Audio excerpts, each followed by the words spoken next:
Hello friends, അടുത്ത എപ്പിസോഡിൽ ശാലിനി വിഷ്ണുവിനോട് ആ സന്തോഷ വാർത്ത അറിയിക്കാനായി സത്യാമ്മയുടെ വീട്ടിലേക്ക് പുറപ്പെടുന്നു.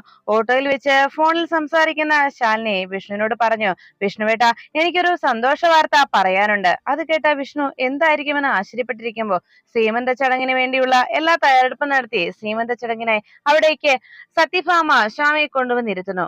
അല്പസമയം കഴിയുമ്പോൾ ശ്യാമയ്ക്ക് വയറിന് വല്ലാതെ വേദന അനുഭവപ്പെടുകയും അമ്മയെന്ന് പറഞ്ഞ് കരഞ്ഞ് നിലവിളിച്ചുകൊണ്ട് ശ്യാമ അവിടേക്ക് വീഴുന്നു. ഉടനെ തന്നെ ശ്യാമയെ ഏവരും ചേർന്ന് അവിടെ നിന്ന് ഹോസ്പിറ്റലിലേക്ക് എത്തിക്കുന്നു.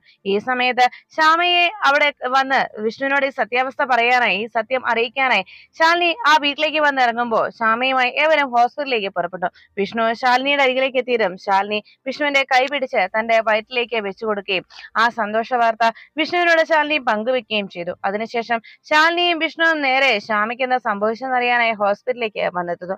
ശ്യാമ വേദന കാരണം നിലവിളിച്ച് നേരെ ആ തിയേറ്ററിലേക്ക് കയറ്റുന്ന സമയത്ത് ശ്യാമയുടെ ആ അവസ്ഥ കണ്ട് സങ്കടപ്പെട്ടുകൊണ്ട് ശാരദാമ്മയും സത്യാമ്മയും ഒപ്പം പ്രാർത്ഥനയോടെ ശാലിനിയും ഇരിക്കുന്നു.